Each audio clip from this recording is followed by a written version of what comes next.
Hi everyone, my name is Shauna in case you don't know, and welcome back to another video. Today I'm going to be talking about my favorite books of 2023. These are not books that necessarily were released in 2023, they're just books that I read in 2023 and absolutely loved. There's not as many books on this list as I would have hoped for. There's 6 books and then there's one manga series where several of that manga series made it onto my favorite list for 2023. Without further ado, let's get on into this. The first book that I rated 5 stars this year that made it onto the list is Beyond the Wand, The Magic and Mayhem of Growing Up a Wizard by Tom Felton. This is Tom Felton's memoir. Sorry that it's so glossy, it's hard to show it, isn't it? So I really liked Tom Felton and I loved how this book gave a deeper view into his life and his time of like how he got into acting and his time with his family and stuff like that. I found that this book was really enjoyable. Tom writes just the way that his personality is, so his personality really shines through in everything that he writes about. I loved the series focused a ton on the Harry Potter series. I love Harry Potter. Obviously, in case you don't know anything about me, that's like the #1 fact about me that I feel like everyone should know. So I really liked getting to hear all those behind the scenes stories of on the Harry Potter set. And I also liked how towards the end of this book he took a deeper just dive into his life because he struggled with some alcohol abuse. He covered the alcohol abuse pretty thoroughly at the end of this story, and I thought that was really powerful that he opened up about that and talked about that. So this is the first one that made it onto my favorites list for this year. The next one that made it onto my favorites list this year was one that I was expecting to like, but I didn't think it would actually make it onto my favorites list, and this is Tiger Honor by Yoon-Ha Lee. This is the second book in the series from Rick Riordan Presents. I believe it's called like The Thousand Worlds or something like that. So the first book in the series, Dragon Pearl, was like a good book for me, but it wasn't like a favorite for me. And so I was expecting this one to be the same. I was expecting it to be good, enjoyable, but not a favorite. However, this book blew my mind.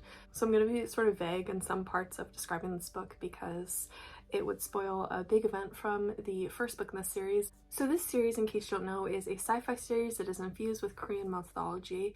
Sabine is the character that is followed in this book, and Sabine wants to be a space cadet, but recently Sabine has learned that their uncle has been accused of treason. So Sabine is becoming a space cadet because it's something that they've always wanted to do, and also to try and clear their uncle's name and just like restore honor to their clan. However, Sabine gets on their first spaceship and immediately there's an explosion and Sabine is pulled into a bunch of action.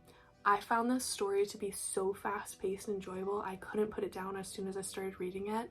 I loved the representation in here. I felt like there was really great LGBTQ+ representation. There was tons of non-binary characters and it's just written in such a great way, this representation. I love the sci-fi elements of this story. They were done really, really well. I think Yoon-Ha Lee is a fantastic writer. He really has a strong grasp of how to write good characters with great world building and settings. I loved all the characters in the story, but especially Sabine. I loved how their brain was really like analytical and analyzing everything in the situation and being so intelligent in the midst of like trouble and chaos and danger. So this one made it onto my favorite list of the year, and I have one more book in this series to read. I have it on my shelf. I want to say it's called like The Fox's Snare, and I can't wait to read that one because I'm hoping that it's as good as this second book was. Surprisingly, I actually found that my thoughts on this book are unpopular opinions because when I checked the reviews and I like talked to my internet friends about it, a lot of people didn't like this one as much as the first one, and I'm the complete opposite. I love this one a lot more than the first one. Another book that made it onto my favorites list was the Heartstopper Yearbook. This is by Alice Oseman or Alice Osman. I am sorry, I don't remember how to pronounce their name. I was actually surprised that this one made it onto my favorites list of the year because the other Heartstopper book that I read in this year was Volume 5, and Volume 5 didn't make it onto my favorites list, but the Heartstopper Yearbook did. I just thought that the Heartstopper Yearbook was really great. There is tons of gorgeous drawings. I just loved everything about this. I loved the deeper look into the characters, and I loved the unique artwork, and I loved some of the short stories that were in here. I'm gonna try and find a favorite artwork of mine to show all of you. Look, the crew is fantasy characters. Isn't that so cool? My favorite sections of the book were the quiz, are you more Nick or more Charlie? I'm more Charlie. I knew I would be more Charlie even though I love Nick. I love the Heartstopper Moment Halloween. I love the mini comic girlfriends. I love the Heartstopper Moment alternate universes. Where's the other one? I swear there's one more mini comic that I loved. Oh, the teachers. I love the teachers. So I love this one. This one is a companion book, so obviously read the main volumes in the Heartstopper series first. I'd say you only have to read up to Heartstopper volume 4 before you pick up this one, because this one does contain some spoilers, but it is still such a great book, and it's such a great companion book. It is so much more deep and fun than other companion books I've read for series. So yeah, this is all my favorites. Now let's talk about that manga series that made it onto my favorites list. So not every single volume in that series made it onto the list, and I didn't get a chance to finish the series in 2023, but I read a lot of them.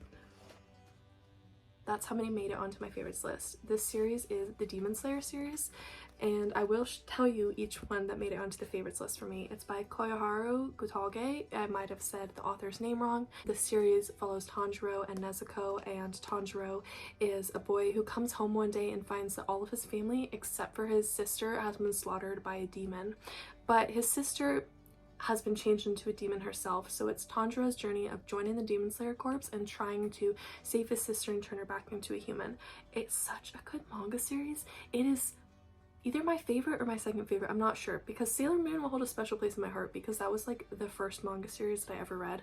So it's sort of tied right now between Demon Slayer and Sailor Moon for which one is my favorite. But I read up to volume 16 of Demon Slayer this year, and a lot of them made it onto my favorites list. So let me show you each one that made it onto my favorites list.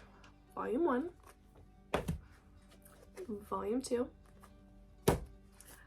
Volume 4, Volume 5, Volume 6, Volume 7, Volume 8, Volume 9, Volume 11, Volume 13, and Volume 15, and Volume 16. Which I literally don't know where I put Volume 16.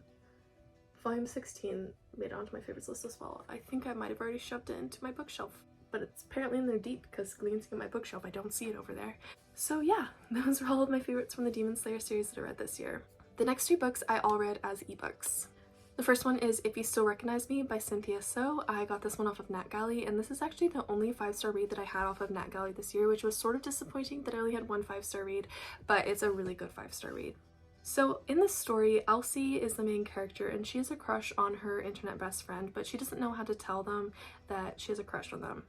Elsie's about to go on a trip with one of her other friends, and Elsie finds out that the person that she has a crush on, their grandmother was pen pals with someone who lives in, or used to live in, the city that Elsie is going to be visiting with her friend. So Elsie goes on a mission to find her internet best friend's grandmother's pen pal to help them reconnect, and she thinks that's a great way to show her internet best friend that she has a crush on them. But meanwhile, right before going on the trip, Elsie's childhood friend who moved away has just moved back, and Elsie reconnects with that best friend. So it's a really complex story, and it's really hard to describe. I tried my best to describe it, but the story is so complex and interesting that that's just like super brief and doesn't cover everything in this story. It's a queer story. It has tons of great representation. There's sort of like this mystery that you're unraveling throughout, trying to figure out this person, the grandmother's pen pal, trying to figure out how are they connected, where do you find her, like how did she move. And so it's a really interesting story, and there's great relationships in here between different characters, and I think that there's just so much that I love about this book that I can't fully describe it all in just a short amount of time for this video. I really absolutely adored Cynthia So's writing style. Their writing style is super fast paced and really engaging and just worked really well for me. It wasn't too flowery, but Cynthia So really knows when to add in different similes and metaphors to make things more powerful in the book. I did have a couple issues with the book, but I still absolutely love this book, and it made it on to my favorites list of this year, obviously. And also there's some older queer couples in here, which I don't see enough in books, because most of the time books with queer couples are focusing on like teens or new adults, and I love that there was older queer couples in this story. Then I had 2 Katia Rose books make it onto my favorite books list of this year. Katia Rose is one of my favorite authors. She is an indie author who writes new adult romances. The first one that made it onto my favorites list is Latte Girl. Latte Girl is a romance between this gal who works at a coffee shop and ends up having to head over to this fancy business and serve coffee there.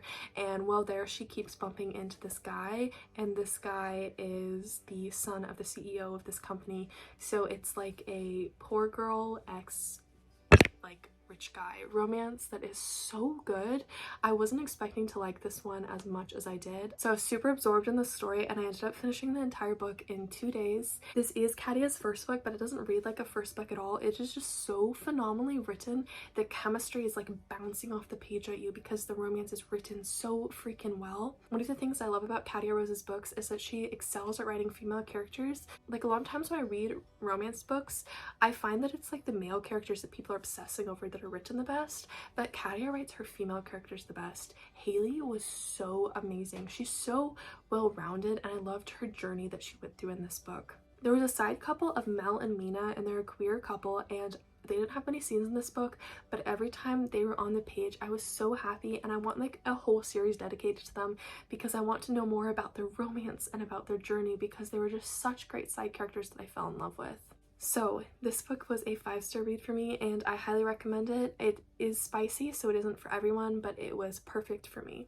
And then the final book on my favorites list for this year is Your Sound, and it is the 3rd book in the Sherbrooke Station series, but the Sherbrooke Station series can be read as standalone, so I recommend reading this one as a standalone because the other books in the series can't compare. This book follows this really shy girl named Molly, and she's a fan of this band Sherbrooke Station. Her roommate is actually dating one of the guys from Sherbrooke Station, and so the guys come to the apartment quite a bit. Now, one of the guys from the band comes into the apartment and he's looking for the bathroom, but he accidentally opens Molly's door instead and bumps into her. So JP is the guy from the band and he's very funny and outgoing and full of himself, but meanwhile Molly is like shy and awkward. So they're complete opposites, yet they still fall in love. It is such a cute freaking story and I love the dynamic of like cocky funny guy ex shy girl. I didn't think I would like it that much, but apparently I do. I really loved how understanding JP was of Molly and her shyness and everything about that. I thought that was awesome. I felt like the 3rd act conflict was written really well, which I don't normally say about books because normally 3rd act conflicts are like the bane of my existence, but this one was very genuine and felt really real. I also have a lot of the same thoughts as JP, like what he went through during that breakup, so like I related to him a lot and I wasn't expecting to relate to him and understand him so deeply because he's like the opposite of my personality. I'm more of a Molly than a JP. I also thought that the pacing and writing style was great in here, which I can say about most of Kadia Rose's books. So yeah, Your Sound made it onto my favorites list of this year. So those were all of my favorite books that I read this year. They were all of my 5-star reads, all of the ones that I'd recommend to everyone. If you enjoyed this video, feel free to give it a thumbs up and subscribe to me if you haven't already. I do have a favorites video up for 2022, so I'll link that down in the description below. I have a lot of fun videos coming out this year in 2024, and I hope all of you stick around to watch those videos. Until next time, goodbye!